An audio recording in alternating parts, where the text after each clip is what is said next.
Hace mucho cuando era un Battlefield fanboy me encontré con esta imagen. Yo soy un amante del arte, siempre me gustó dibujar, pero mis dibujos se veían algo así, y cuando me encontré con esta cosa, me sentí como si hubiera conocido a Jesús por primera vez. Tal fue la magnificencia de esta obra de arte, que no pude evitar las ganas de ir al baño, a desahogarme por tan brutal pieza cultural. Y después de eso me puse a pensar seriamente y a mirar mis dibujos, pensando para mí mismo. Vaya porquería de dibujos. Quería ser tan bueno como lo que se ve en esta imagen, y luego de 2 extraños intentos, decidí que era hora de ponerme las pilas en serio. Hace un tiempo una amiga me enseñó un dibujo y me pidió que lo dibuje, alegando que se parece bastante al estilo que suele gustarme usar.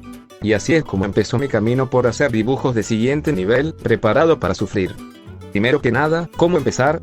No puedes empezar algo tan complejo y difícil como una pieza de arte semirealista, intentando dar todo tipo de detalles, los detalles se van agregando poco a poco.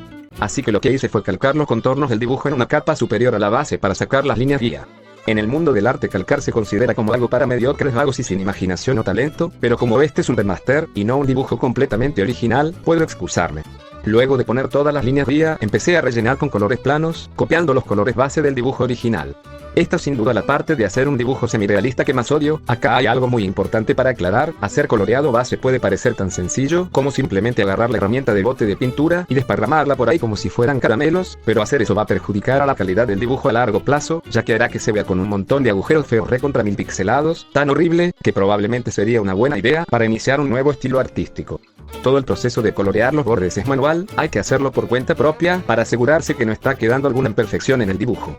Es un sufrimiento insoportable, pero necesario para tener nuestra obra de arte Full HD 4K.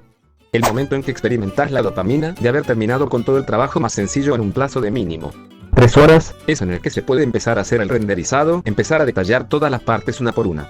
A la hora de grabar este video, ¿tienen idea de cuánto tiempo llevo sin hacer esta clase de arte? Desde el 2021.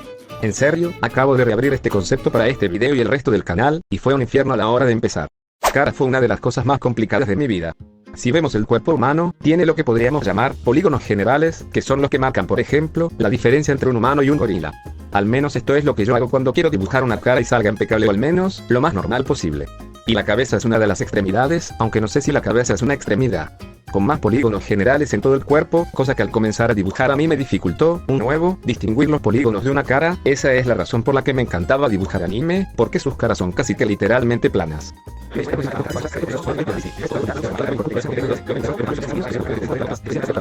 Luego se viene la parte difícil, la nariz. Para mí esta es la parte más complicada de toda, por todas las formas y polígonos que entran en juego para que no quede algo pedorro como esto. Intenté avanzar con la boca para ver si ayudaba en algo, pero no veía resultado. En mi desesperación por arreglar el fallo con la nariz, intenté dar volumen entre los labios y la nariz, pero fue inútil. Luego decidí hacer mi segundo intento con la boca, separando las sombras, ignorando las leyes de la física de la luz por unos segundos, para intentar darle forma y dando sombras más suaves de un lado de la cara. Pero sigue viéndose pedorro. Se me ocurrió añadir una segunda capa de color más oscuro para ver si podía arreglar el problema, pero no hizo mucho bien a la cara, así que en un arranque de frustración, borré todo el esfuerzo para iniciar desde cero ese sombreado. Así que empecé con sombreados duros para y luego de mucho pensar sobre la boca, al fin se me ocurrió qué carajo hacer con ella. Simplemente agregué una capa de un color más blanquecino que luego modificaría para darle algo de profundidad. Aumenté el color sombra y la verdad, no está quedando tan mal. De nuevo hice el intento de darle profundidad a la nariz y retoqué la boca. Y por fin. Dios, esto se me estaba haciendo eterno. En fin, ahora que las sombras me quedaron más o menos como quería, empecé a dibujar las zonas más claras, que la verdad son mucho más fáciles de dibujar. En este caso las dibujo a un costado de la cabeza, entre el mentón y el labio inferior y en el puente de la nariz. También hice pequeños trazados en algunos contornos con el aerógrafo, que a simple vista son casi imperceptibles, pero que le dan un pequeño plus al resultado final. Luego de esto, en una capa superior empecé a llenar la piel de tonos rojos y azules. Esto ayuda a que la piel se vea con más vida y no tan robótica. Pero he de decir que todavía soy novato en este campo. Con los ojos fue sencillo, al ver que en la versión original los ojos brillaban en blanco, simplemente cloné los ojos y le puse un filtro de desenfoque de lente que ayudaba a dar esa sensación de brillo. Luego de terminar con la infernal etapa de la cara, tocaba hacer el pelo, y lo agradezco, porque es muchísimo más fácil de hacer. Inicié marcando las líneas esenciales que le darían forma al cabello, usando trazos algo gruesos, y después recubrí el resto de las líneas con trazos más finos, poco a poco hasta cubrir todo el cuerpo. Tras esto, usé el pincel de aerógrafo para marcar las sombras. Una técnica necesaria es que las partes del cabello que están más hundidas hay que sombrificarlas para que den la sensación de sombra. Por último, por debajo de los mechones pasé el aerógrafo con un color más claro para dar la sensación de luz en el cabello. Para mí el pelo siempre fue fácil, en fin. Después de esto tuve que empezar con la ropa, la verdad, no fue tan difícil como esperaba. Empecé por esta especie de prenda que tiene en el brazo derecho y, pues como ves no me salió muy bien. Pero luego de aclarar unos cuantos conceptos que había olvidado pude sacar un mejor resultado. Con el resto, le pasé un pincel difuminado por encima para dar una sensación de profundidad al futuro, después con un color claro empecé a colorear las luces guiándome con las líneas guía, como su nombre indica. Después agregué más profundidad a la prenda con colores más oscuros, como ven queda mejor. Tras acabar con esto tocó sombrear esa especie de camiseta que tiene debajo del cuello. Ahora toca repetir el proceso en la prenda del torso, pero con unos ligeros cambios, ya que noté que la versión original no tiene pliegues aparentemente. Empecé con los brazos, el principio que usé es el mismo que con un metal, contrastar la diferencia entre luces y sombras, usar el filtro de saturación básicamente. Para el torso agregué más de este principio básico, pero colocando las sombras y luces, dependiendo del volumen y forma de la zona que estoy coloreando. Tuve que hacer una excepción con la parte de abajo ya que sí había pliegues. Con la mano izquierda fue un trabajo que me exigía bastante de mi intelecto, pero lo conseguí por suerte, y el pantalón fue más de lo mismo, pliegues, luces y sombras. Luego llegó la parte de las botas, la cual fue interesante por la textura en la parte original. Además del típico proceso de coloreado de antes, usé el pincel del dedo que arrastra todos los colores que te lleves por delante. Con esta herramienta hice esta textura resarpada de las botas. Es acá cuando viene una de las partes más difíciles, la verdad, me daba mucha paja ver que tenía que hacer esto porque se veía difícil, porque en mi vida jamás había dibujado un trozo de hielo. Pero por suerte, en el momento en que vencí la flojera como todo un hombre e intenté llevarlo a la práctica, la verdad me pareció muy divertido. Todo lo hice con el pincel aerógrafo y el lápiz difuminador.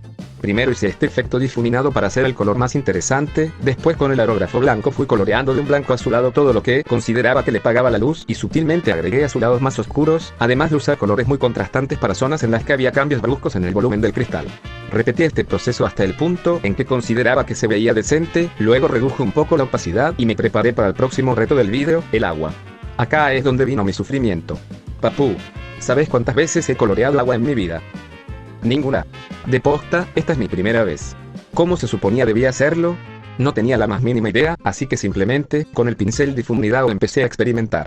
Lo primero que hice fue empezar con color oscuro, guiándome en las fotos referencias deduje que el agua es algo parecido al metal, donde hay más luz hay más color claro, donde hay menos luz hay menos color claro, solo que usando blancos y tonos de azul marino. Para darle más dinamismo a esta agua, le di una apariencia más rasgada, como que más desprolija, y no con pliegues como la ropa sino al azar. Por debajo del azul marino usé un celeste un poco desaturado que el azul del color base, pero más claro, cosa que ayudaba en el dinamismo del color. Después para el final, la cereza sobre el pastel sería un color casi blanco puro, que es lo que le daría el buff de agua al agua, bastante ingenioso soy. Y ya para el final simplemente le bajé la opacidad a la capa. Con el agua del lago no hice mucho, simplemente dibujé algunas rayas con un color claro y usé el aerógrafo para dar un poco de profundidad al mar. Y con respecto a las montañas de atrás, no las detallé mucho porque luego las iba a desenfocar, ya que el centro de la atención es el personaje que está en pantalla. Habiendo casi terminado, todavía quería saber si estaba bien mi esfuerzo, así que se lo pasé a una amiga de confianza en Turquía para que lo verificase, y me dijo que al dibujo le faltaba contraste, le hice caso así que adjunté todo el fondo en una sola capa, y con la herramienta de filtros, le di un color un poco más amarillento, para que así la chica contraste con el cielo. Y este es el resultado final, lo pueden encontrar en Pinterest y en mi Instagram. Lo bueno de este dibujo comparado con el otro es que el estilo es diferente, es más mío, por lo que puedo diferenciarme del autor original en la forma del dibujo, además, obviamente, del estilo semirealista del dibujo en cuestión, aunque quedó claro que hay cosas que tengo que mejorar y que el fondo está más que mejorable, no lo modelé demasiado porque primero que nada, esta pesadilla me costó como 10 horas netas en producir, además mi intención desde el principio siempre fue hacer resaltar el personaje principal.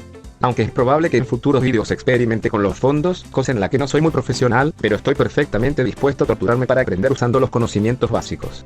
Le envié el dibujo a mi amiga turca de confianza y ella le dio una puntuación del 1 al 10, ¿y vos? ¿Estás de acuerdo con el número? ¿Debería ser más pequeño, o más grande? Después de todo, pude superar el miedo que tenía a hacer este dibujo y lo hice. Quiero usar este canal para mostrar mi trayectoria como artista profesional y mostrar mis remasters, dibujos, diseños de personajes u objetos. Si te interesa apoyarme y ver cómo hago mi trabajo en sí, suscríbete a este canal. Nos vemos en la próxima, Bichespater.